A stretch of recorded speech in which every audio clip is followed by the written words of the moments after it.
We're live. Welcome to Perspectives Podcast. We're on air.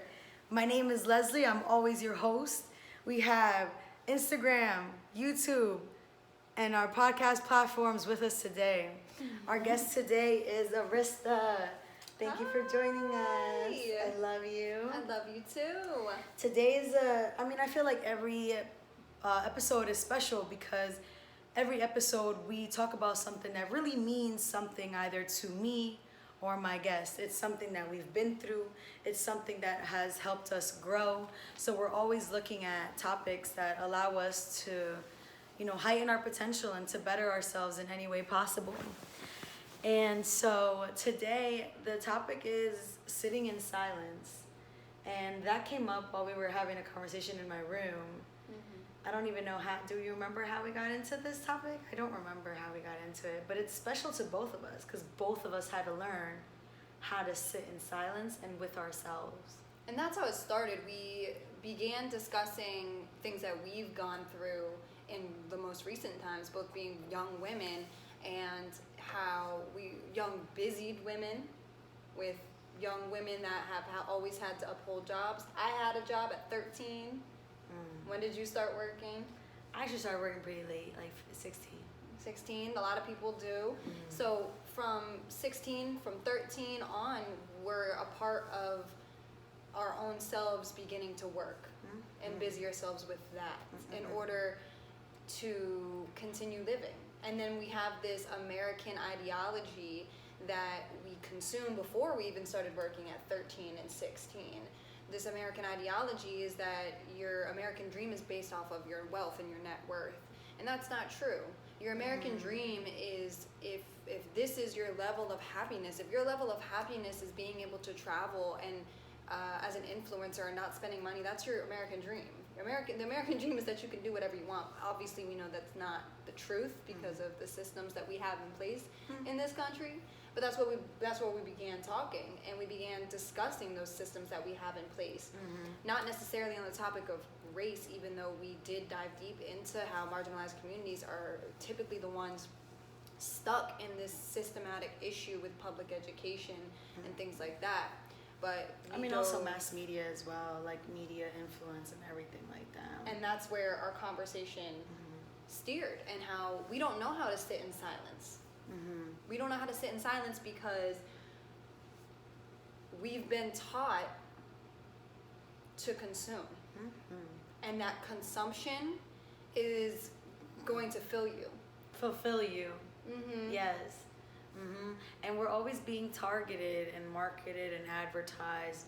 Do this, do that.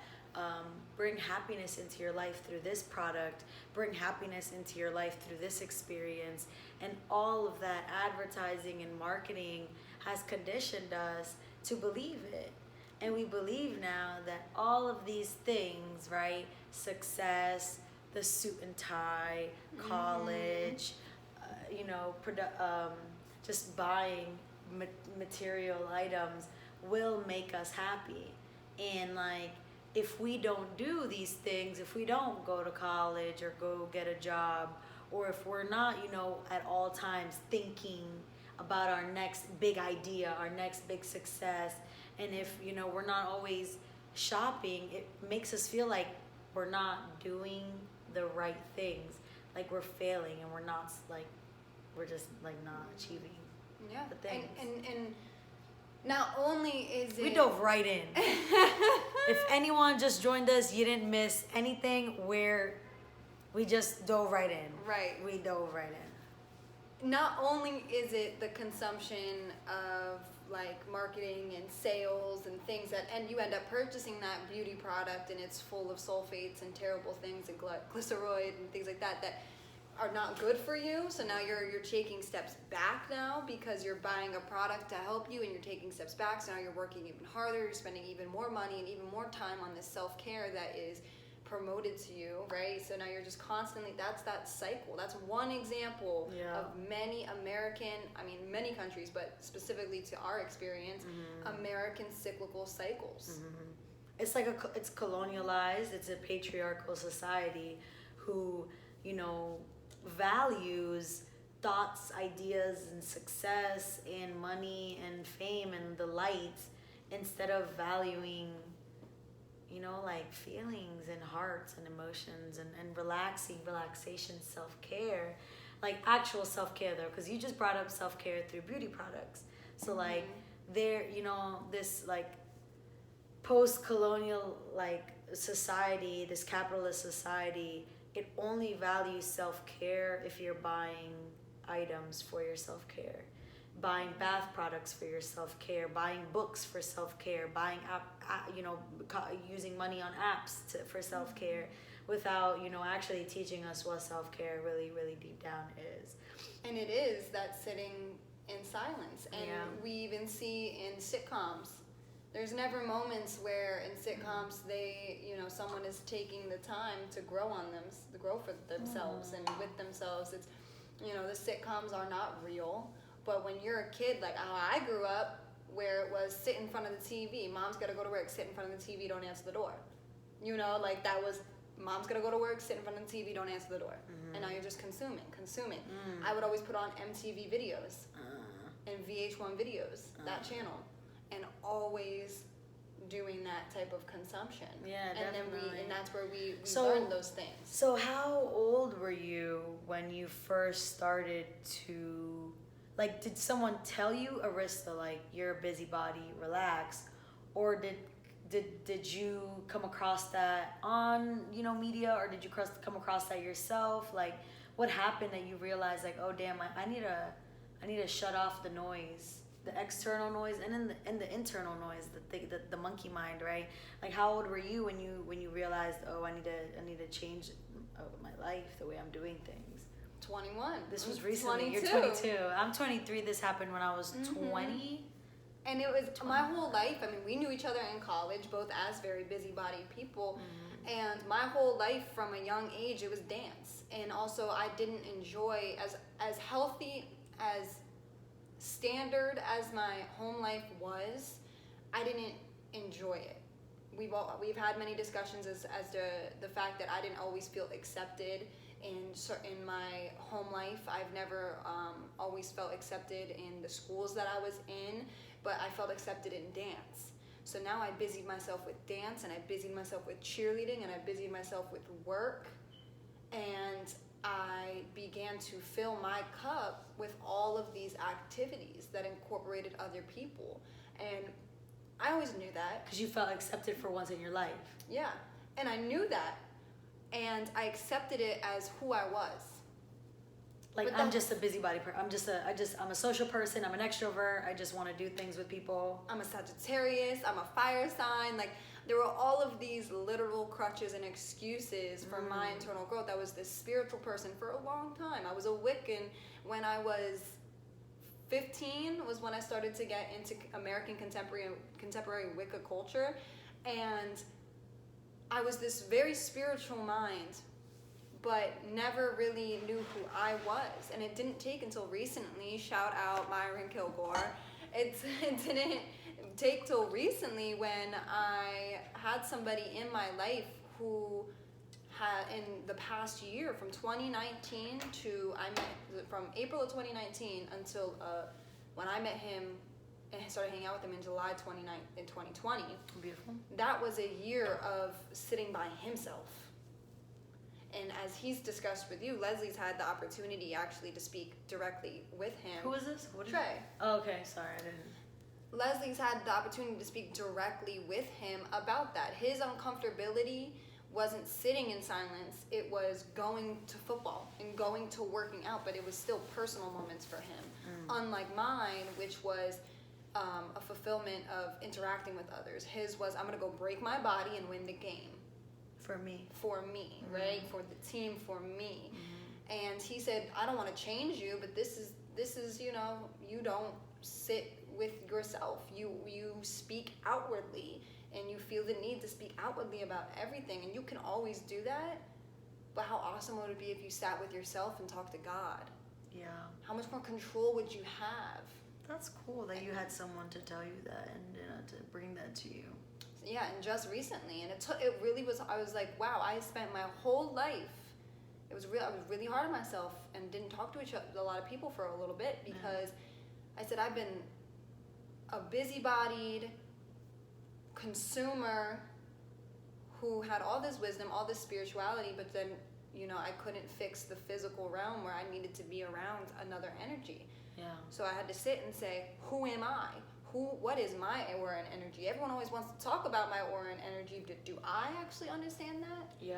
And that's where I had to sit in silence. I had to cry. I had to beg God, thank God, beg God, talk to him about who am I? Because he knows, right? All my friends know who I am, but I don't know who I am because I would question that, because like I feel like when I wasn't myself, people only knew me for the fake me. Not even the fake me, because it was still me. It's an It was element still of us. you. It was just one of the many faces that we wear. But I feel like I wasn't my whole self. So my friends only knew maybe one of the faces that I wore, the masks, the different masks we wear when we go to place. I'm not the same person I am in my podcast that I am somewhere else. We have to wear different pants, different suits. So I feel like our friends, like, they only knew one side of us. We didn't know the whole us because we didn't know the whole us. And how amazing would it be if you've sat down, you take away all this consumption, you take away all of this ridiculousness, and you sit in that silence, you sit in that uncomfortability of your own mind, you rationalize, you don't make excuses, you really sit there and you say, you know, I'm a codependent person that needs to lean on others. Right? I love when you say this because it's so real and it's so raw, and Perspectives Podcast always wants to come at y'all raw. Like, this is someone that is coming here on air and, you know, being vulnerable to you guys, and thank you, because no, that's what it's about though. Like, how, like, you can't accept things about yourself if you can't, you know what I'm saying? Obviously, like, right now, you know, and you accept that, and you're working on it, and we're both working on it, and that's why we can come on here and say, like, I've been codependent with people. I've been there. And even when you go out to party, so I was like, and I would sit down, I would talk to Trey about this. I'd be like, well, no, that's my front, and that's my front because I'm in this setting. And he was like, well, how amazing? He's like, how amazing would it be if you walked into that turn setting as who you are with the energy of that setting? And how much more magnetic, you're already a magnetic human being. Right. How much more magnetic would you be if you sat there and brought your whole self to that setting? Whether it's a turn setting, whether it's a calm setting, whether it's the podcast, you come with who you truly are, and you don't mask your aura because you're in a specific setting. Yeah. And that takes a lot of sitting with yourself, accepting what you believe is true. Yeah. If you don't accept it, what are you going to do to change it? Yeah. So how did you start to sit in silence? What was your way? Like, were you, like, did you dedicate maybe just like 30 minutes, 5 minutes, an hour? Did you shut off all your devices? Like, how'd you shut off the noise? How'd you start to sit in silence? Like, what was your starting point? Because a lot of us, like, if we're just starting to sit with ourselves, no noise, no people, no excuses, just with the own thoughts and feelings in our own mind, and then obviously with, you know, the eternal energy, God, like, it's hard to start there. So, you know, sometimes we don't know how to do it. Like, okay, do I just turn off my phone and sit and stare at my wall? I mean, sure, you know what I'm saying? You can do it whatever way. There's no right or wrong way to do anything in my perspective. But how did you start sitting in your silence, if you remember? Before I get to that, when you talk about turning off your device, as you know, easier said than done. That's the quickest saying to say about everything, right? We're so programmed. I mean, we've got 3 devices. We got 3 devices. A laptop, a third phone, a TV, artificial lights. We have so many frequencies in this room right now distorting who we are. Every day you wake up and you, like, I think about a lot of shit in my head all the time. Like, no, that's real though. And that's why I think I was telling you, I want to get an analog alarm clock. I want to get an alarm clock that I slap asleep. I mean, to wake up, because it's not digital. It's not digital. I hate someone I got close to this summer said, "Does your TV ever come on?" I was like, "Not really.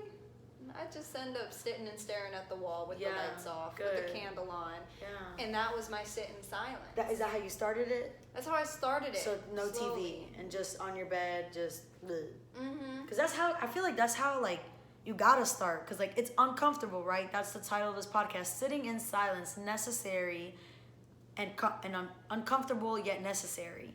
Because it is weird at first to have no noise going on, and you're just like, okay, like what do I do now?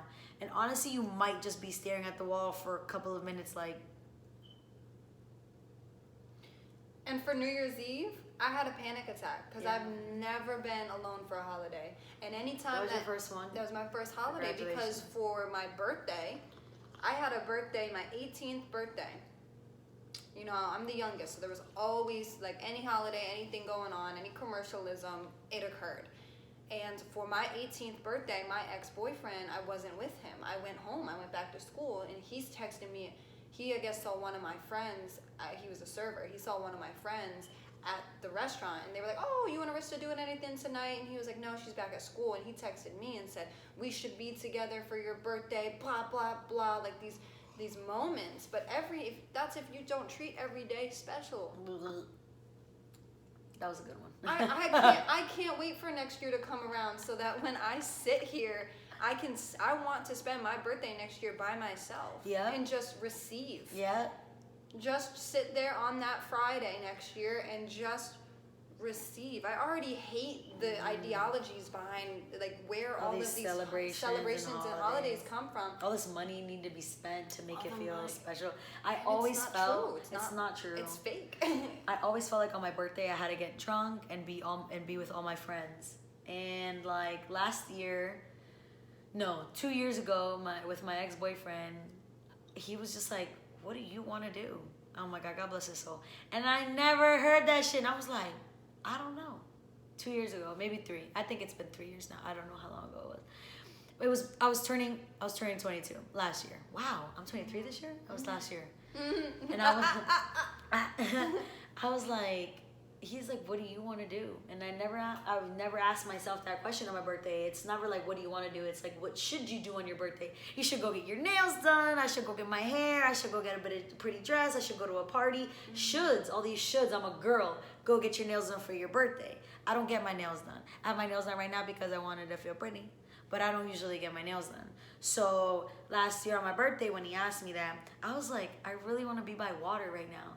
So we went to the fucking river, the Susquehanna River, and we skinny dipped in the Susquehanna River, like during daylight. Yeah, and like we went swimming, and it was just, I just wanted to be by the water, and I said that, and he's like, all right, let's go, like, and it was so liberating to hear all these to see all these shoulds go away from my mind and actually ask like, what do I truly want to do for this celebration of 1 year around the clock, or 1 year around the earth, sometime. Mm-hmm.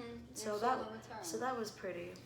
And it's not, when I hear, especially being in Harrisburg I'm living not in Harrisburg anymore, so being back in Harrisburg, I lived, every summer I lived alone, and I would come down to the river by myself and just, I would cry. I would sit on the bench right next to the little guy, the guy that's got the book open. Mm-hmm. Yeah.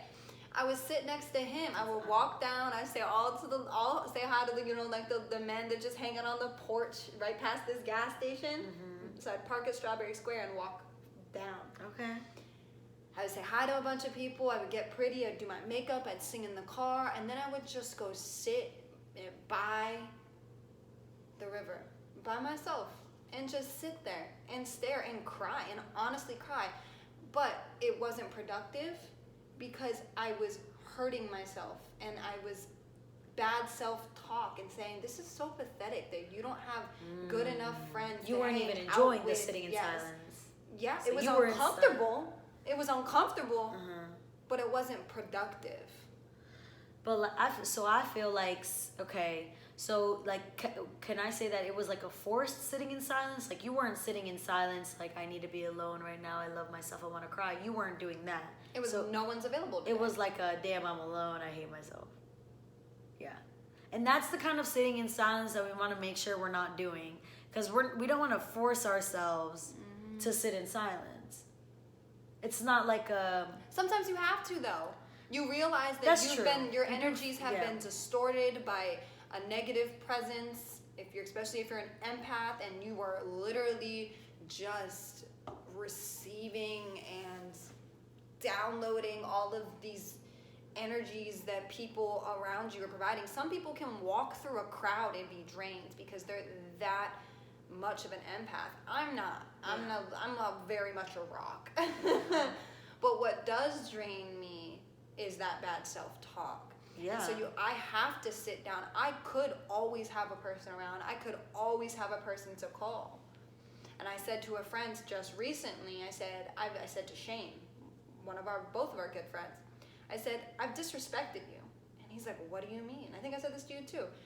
I'm like, there are so many times where I never listened and I let you soothe the moment of whatever I was going through because I needed to get to the next day to do the shit that I had to do the next morning.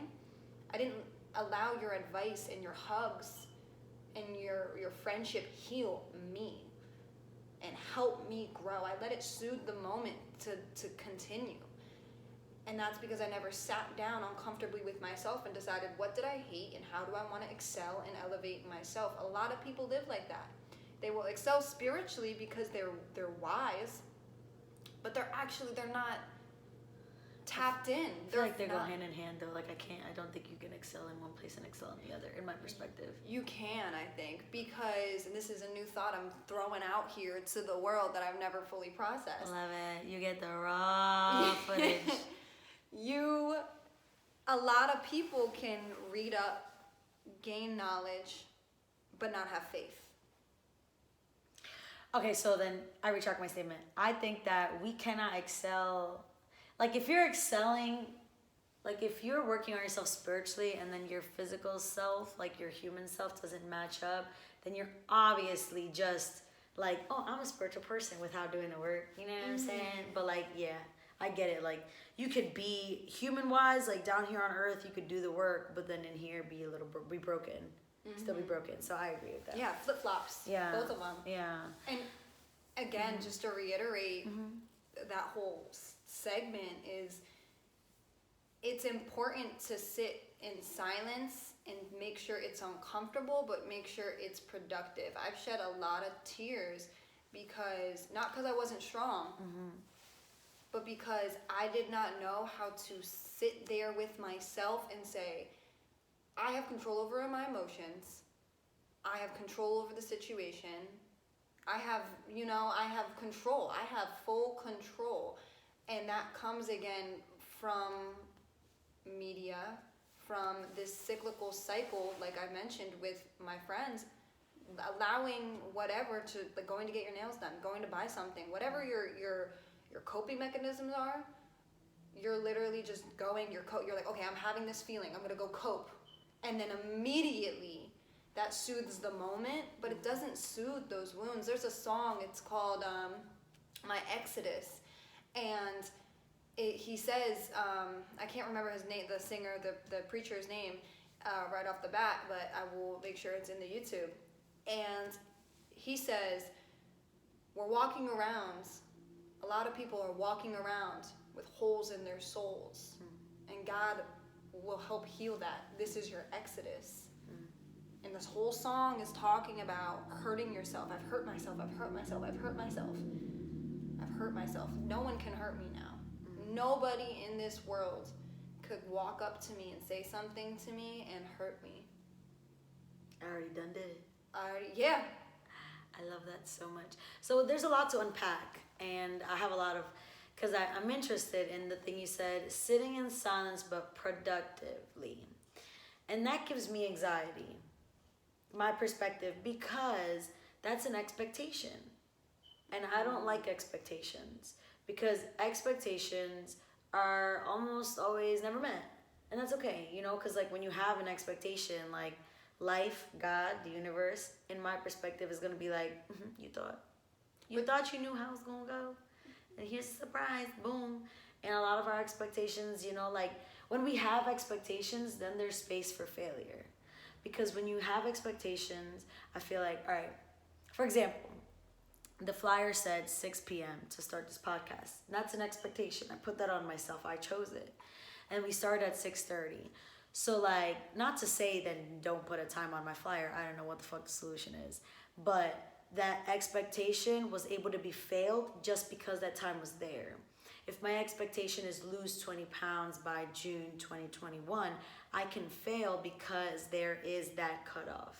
If we are very fluid, I don't know if you saw my last podcast, but we were talking about Aquarius water, elemental water healing, being fluid and dynamic and flexible with yourself. If there's a expectation, but we know that it's very fluid, then there's no way we can fail because we're always doing good. We're always doing fine. So for me, sometimes I sit in silence and my mind, like sometimes I'll sit in meditation and my mind is just going and I can't stop it. I'm never mad at myself and I never judge myself and I never call it unproductive because what does unproductive mean? I can tell you. Well, it's only your perspective of unproductive. It's not unproductive like an umbrella. Your unproductivity is not mine.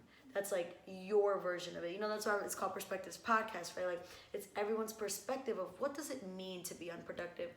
Because when I sat in meditation and my mind just went and I was crying like you were on the river and I was horrible self-talk, it was actually very productive for me when I heard all those horrible words I was saying to myself. It was productive because I was made aware of all of the things that were going on in my subconscious. Sitting in silence helped all those thoughts come to the forefront. So it was productive in the way that it showed me the truth. I'm not lying to myself. I sit in meditation and everything goes well because it doesn't. So like it showed me like, damn, this shit was going on in the back of my head. So it was productive in the way it showed me something that was there. What you do after with it, like, all right, now do I, what am I going to do with this? I heard all the negative self-talk. Damn, like that shit was going on the whole time. And then I can choose what to do with it. But for me, in my perspective, like hearing unproductive, I'm very interested in what you mean because I don't use that word in my vocabulary in my life because it brings a lot of anxiety. It brings up a lot of expectation and failure. And like that's been something that my whole life had to deal with, like thinking I'm not doing enough and that I'm not enough and that, I can always do better. And you can always do better. But when I used to say that to myself a lot, it became my enemy. So for me, I had to find a new way to say it. I probably am saying the same thing you are, just in a different word. I do not like unproductive. So like in your perspective, and exactly. And that's what the perspective is. The jargon and the word choice and the way that you decide to conduct your sentences creates your perspective because everything you just said is exactly what I mean. And when I use unproductive, it is if you're going to go and you're going to sit there and you're going to, in my case, I spent years and I didn't have that growth because I had consumerism constantly around me. I worked 3 jobs. I wanted to do a dance company. I said, I have 4 years in college and I'm going to do it. I'm going to do it right. And I just got off the phone today at 2 p.m. asking them for me to come and perform on the stage at the Killarney Theater. Good. And them telling me all about the things that have been being said about me and how excited I am for me to come back to the campus and talk. And now I'm going to be on another podcast for Penn State and talking about how I have helped with career services. And I gave myself that expectation, moral of the story. I said, I have 4 years and I'm going to do it. And at no point did I work on myself. I thought I did, and that's where it was unproductive because all the times that I went out to the river and I cried, I brought all those things to the forefront and I left them there. I'm going to challenge you. I love this. I'm going to challenge you real quick. Yes. Don't you think that all those 4 years of you sitting in your silence made you who you are today? It brought you to this exact moment. If you would have never cried out on that river, you would have never got right here. You would have never been here because you would have still been crying right now. But you got those out. So like I feel like every path, every step in our path brings us exactly to where we are. You were out of college for a year. So this is your 5th year. So in those 4 years, you didn't do any of that you said. But in your 5th year, you're doing exactly what you said you were. So didn't those 4 years kind of lead up to that fifth year? Is the fifth year, is that time only in our heads? And you put that expectation of 4, so you failed, but now 5 isn't good enough. Like, so that's where two things and how you decide to perceive it come to mind. and that's all about it. Either the universe is going to choose the path regardless, no matter how many expectations you put on yourself to grow, you're going to continue not to grow until it is within your cosmos to grow. When that time in your life is expected, Very depending true. on how you want to view the world. Very true. Or Yeah. you can not put an expectation on yourself, but listen to podcasts like this, take them for face value, Yeah. decide what words you and I have shared with each other that resonate with the viewer, and allow it to grow.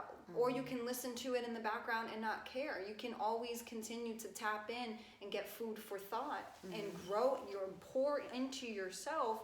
Or the whole problem of society is the fact that those 4 years are 20 years for some people, because they never get the space to actually sit down.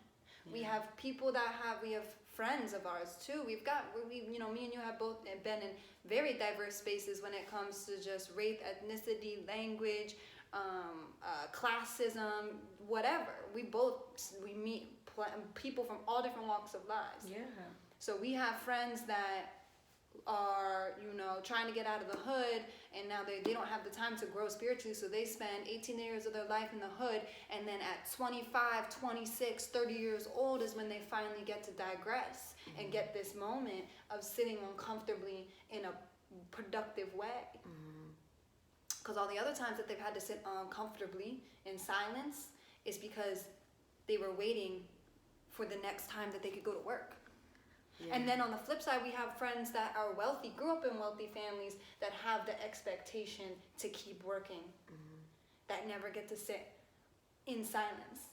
And their expectations are always excel. So that's where I say that it's not productive, because I could still be that person.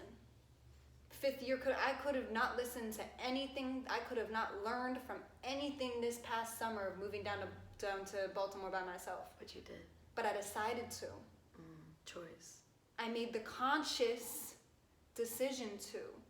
Now, we are both conscious people, so that word unproductive to us is like, well, no, every time that I'm thinking and every time that I'm breathing, it is a conscious decision and control of emotions and thoughts, and everything that we think and every action that we encounter on a day-to-day is so important to us. But how there's so much ignorance and unconscious people, especially in America, due to the consumerism we talked about in the very beginning of this podcast, they do not get to decide to sit in silence and fix themselves and elevate themselves because they can't, and that's where it becomes unproductive. Yeah. Because I could have been productive back then. Yes. I knew all of this knowledge. A lot of the knowledge I harness today, of course I've gained knowledge, but I've known each other for a while. I've always been very, always having these discussions, these conversations with people for a while.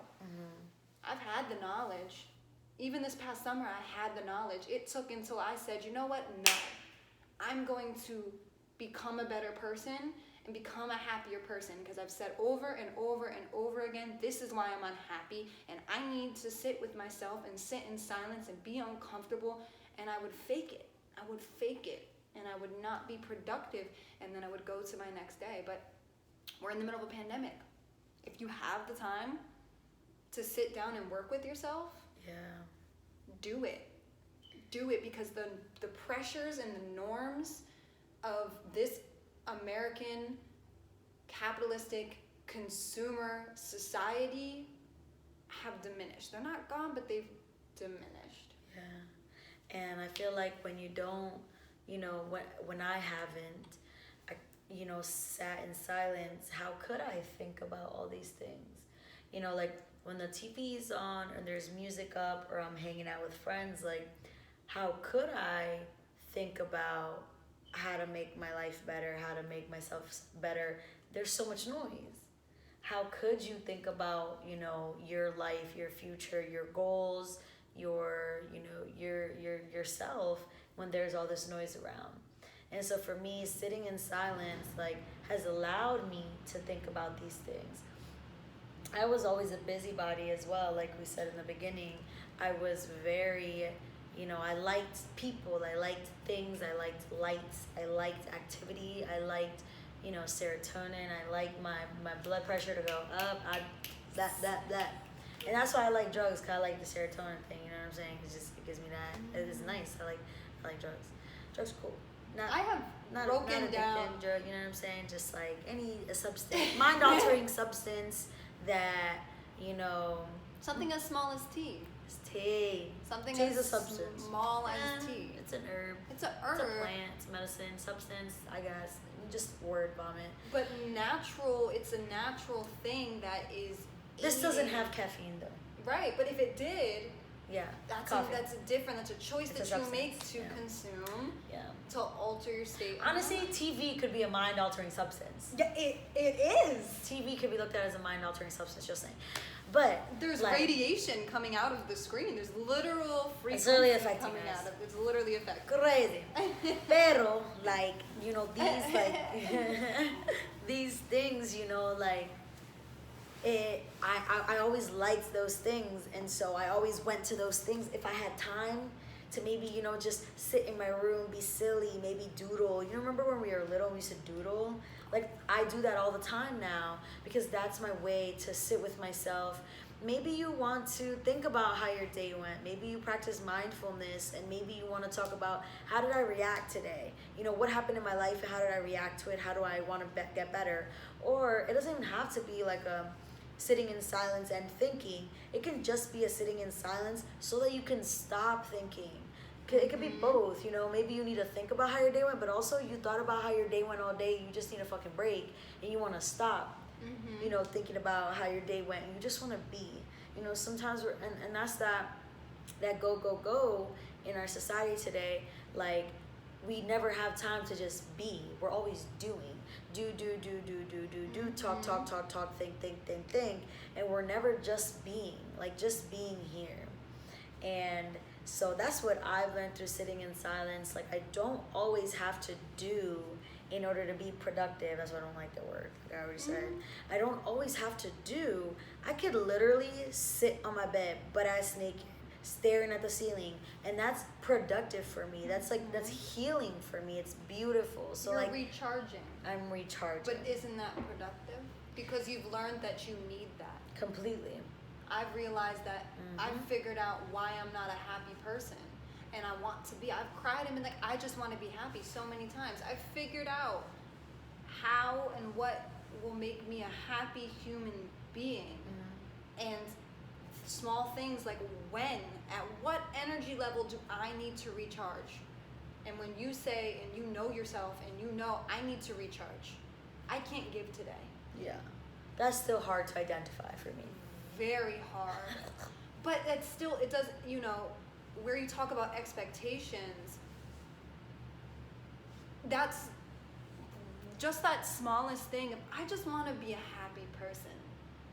Sounds like the biggest expectation, but when I have sat, this is my personal experience, when I've made that statement and decided my expectation is to do that statement, I wake up and I say, if it's not gonna fill me, I'm not doing it. If it's not gonna aid to my goal of making me a happy person, now there's things that are gonna make you sad, but when you have the free will to do something, identifying it, so it's the small, it's not, you know, it's not about putting an expectation on your growth. It's just saying, I want to grow. I want to be a better person, and I'm going to take every interaction with a human being, with every interaction that I decide to do when I'm home alone, every interaction I have with my cat, Vivian. If you're watching this, shout out to you. Those are the things I get to choose. in order to meet this expectation of being happy. And if you fail, it's a trial and it's a tribulation. And you're never tested in the same way. Now, if you're tested in the same way over and over and over again, you have not grown. It's like, hello, what have you not looked at? I'm going to just keep throwing this at you. The universe is going, nope, you didn't get it yet, you didn't get it yet, and you can't even surpass this point. And that's something that got me there. I saw pattern after pattern after pattern. The men I was choosing. Ooh. Yeah, girl. Big facts. Yeah, girl. Yeah. And those patterns, people are like, oh, this is just me. No, it's not. It's not. It's I mean, not it is, you. though. It is. It is but you. It's you at this current moment. Yes, it is. Like I said to Trey, as much as you and I have a wonderful village. Right? A wonderful village. I love my village. I love my village wholeheartedly, and I would reach out to my village at least once a month. Yeah. And it takes a lot out of me, but I try to make sure I catch all my village. And if I don't, that's okay. But the person right now that knows me, the two people right now that know me the closest are you, that like who Arista is today on January 8th, are you and Trey. Right? So no one but yourself knows you, and there's no expectation to do. But there is an expectation, and it's a false expectation, and it's a front that again, the word consumerism. That keeps coming up. Because it's what it is. We're beings that consume. I think I've just uncovered my eating disorder. Because I've been having problems with eating, and I said to my dietitian the other day, I said, I don't have a love of food. I just consume and eat because I have to. And maybe I just have this super liberal issue with consumerism that, the process of consuming food, Because the way we consume food is just up to us. Everything's what works for me. So maybe you're trying to make yourself eat like the people around you eat, and it's like, but they're eating like that, so am I eating bad? Like maybe it just doesn't work for you. That is very true. A lot of people do that. Okay. But what I'm saying is just the ideology of consuming. Okay. Because I've consumed and been somebody that needed to consume other people's energies, needed to consume just to work. I needed to consume that to numb certain feelings. Whether I'm consuming a new good. I'm loosely trying to translate this word into several different. And it's not working perfectly. Yeah, but I don't know. The consumption, I'm at a point in my life where I'm trying not to consume and really just be truly wholly myself. And that could be a reason why when it comes to food consumption, I have this aversion to it. Interesting. Food for thought. I don't know. That's awesome. It's something to think about now when I'm eating. Yeah. Good for you. That's amazing. And then, that's also, would you have ever uncovered this if you haven't sit and talk with yourself? I mean, I feel like I'm kind of, when you have conversations with good people, it's really, you have a conversation with a mirror. You're bouncing off of each other. So, sitting in silence, you don't have that other person to bounce off of. It's just you. And so, sometimes, when we have good friends and we're blessed, we can bounce off of somebody, have a good conversation, learn a couple things. But when we, have ourselves, we have to learn to be that mirror of ourselves and get to these epiphanies with ourselves. And not break the mirror. When we're blessed, this happens. We're not always blessed with people like this around us. And sometimes even it has to happen, by yourself, just so you're not dependent of the external mirror. So having that back and forth conversation with your self so you can get to epiphanies like that. That shit happens all the time when you're sitting by yourself. And that's also one thing, when you're sitting in silence, sometimes you will talk to yourself out loud. All the time. And you know what makes me mad? For a while, I thought I was schizophrenic. Everyone has. You're not the only one. I'm not the only one. My brother, my sister, my friends, we've all thought we were schizophrenic before. And that's also the part of that large marketing, mass media, fucking Hollywood, makes us, do we really know real life schizophrenics? I don't. I've studied schizophrenics in psychology. my textbook, and then I've seen them in movies and TV shows. And all we know about schizophrenics is how they have marketed it to us through, for me, how I've seen it on TVs and movies. So now I'm like, oh my God, am I crazy? Am I about to go into a mental asylum because I'm talking to myself? Like, and when you go see a therapist, your therapist will tell you to start talking with yourself, have conversations with yourself. And it's like, wait, oh, I'm not crazy if I do this? It's because like the mass medias have just told us like, you know, that have made us feel like when you talk to the voices in your head, you're crazy. And everyone has voices in their head. And then they suggest talking to a stuffed animal. They suggest getting a therapy animal. The therapist? Yes. I've never been to a therapist, but I've heard. When I used to work with students with disabilities, and a lot of times, and even you know, in general schooling, they'll say like, if you are having issues and you don't feel like you have anyone to talk to, or mostly I have heard it through studying habits. You know, have you ever heard that if you want to learn how, like for vocab, if you want to do vocab studying, they suggest to take from a small age, they suggest to take a stuffed animal and do your vocab as if you're talking out loud to, because if you're like somebody that needs that vocal response. And versus that I'm someone that's handwritten, like I will rewrite something 17 times until I know it. Okay. But there's those people that need that vocal learning. Yeah. I will literally turn. The other day I go to watch TV and I was like, I'm scrolling and I'm like, yeah, I'm not gonna watch. Let's just watch 1,000 Words. I like 1,000 Words. Like that's like my go-to, the Eddie Murphy movie. And I was like, I'm gonna just watch 1,000 Words. And it's just me and my cat like getting ready for the day. And I'm just like, yeah, I'm gonna just watch 1,000 Words. Like I'll just be sitting there doing laundry and I'm like talking about my day. Yes. I was wondering, literally. And that's what it is. And that's crazy. I never heard about the studying thing with the stuffed animal. But it makes sense because, like, sometimes, like, when there's so many thoughts in my head and I'm thinking about how the podcast is going to go and I'm like, how's the talk show? How am I going to do this? How am I going to do that? Like, for me, I'm an audio person as well. Like, so sometimes I have to say it out loud so that I can hear myself. Like, I have to be like, all right, out loud.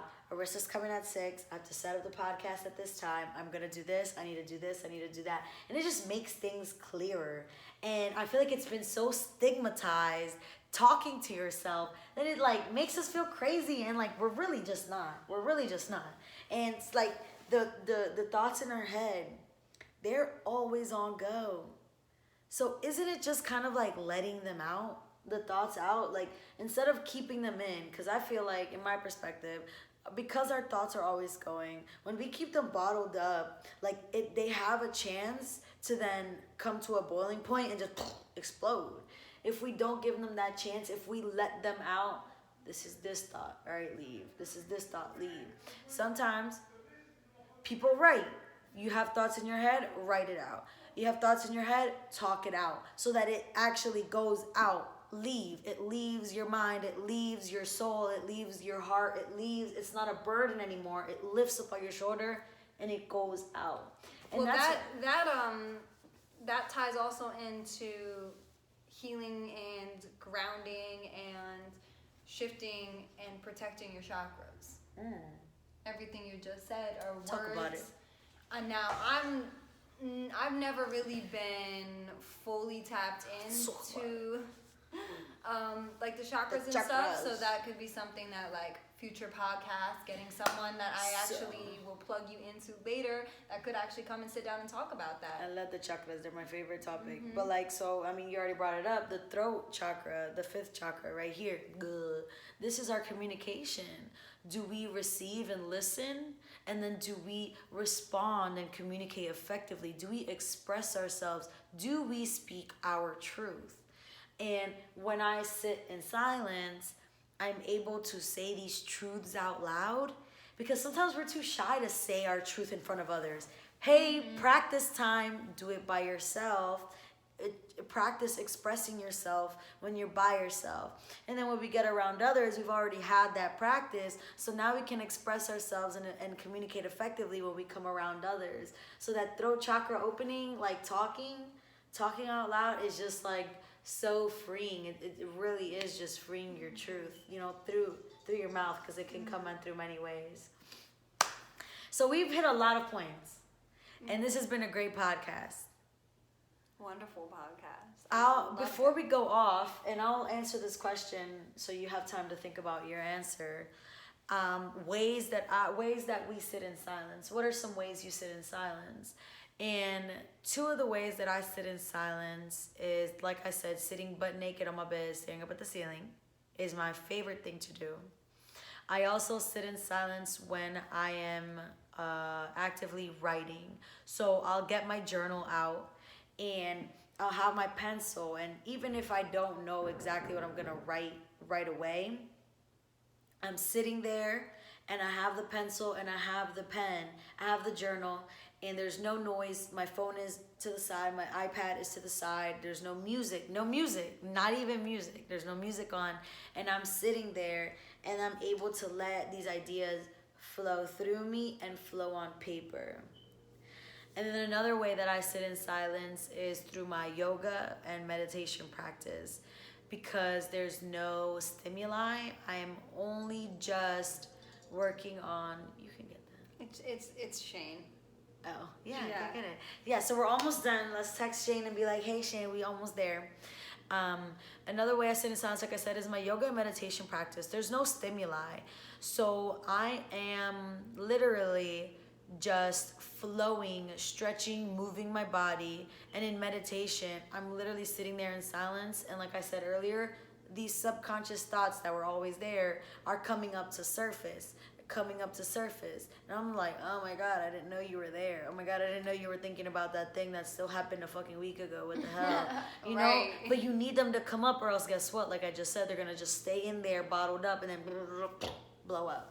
So those are some ways that I sit in silence. I mean, literally no music, just sitting on my bed and just staring at the ceiling, not even scrolling, not thinking about my next idea, not thinking about my next podcast, my next success, my next $1 million idea, just being. So what are, before we go off of you, what are some ways you sit in silence, like yourself? I just sit in silence, and I like to paint and draw. Cool. And I'm not like some classically trained artist. I just enjoy doing that and painting and drawing and doing physical things and allowing, those thoughts to come out on paper. And then also, I just like to sit down right now it's cold, so it's hard to find spaces to go and sit in, but I like to go to parks, and I like to just sit in parks. I always have. I love it. And just being like putting my feet and my hands into the earth, into the grass, and sitting down, grounding, and just watching the world go by and watching the sun move. Like those days where I've sat outside quietly for so long that the sun's position in the sky changed are like the best days ever. They are. The most serene days ever to me. And that's how I like to sit in silence, because I like to have those days where time goes by. Beautiful. That's something I really enjoy. I like the sun analogy because it happens. I like that. Yeah, I like just like a time lapse. Yeah. Well, thank you everybody who joined us on Instagram Live. If you're watching us on YouTube, if you're listening to us on our, podcast platforms, we appreciate you. This was On Air with Arista and Leslie. We have one comment from Instagram that I really want to see. Car rides with no music is the best. Yes. They really are. No music, just the wind and the sun, or even the stars and the moon.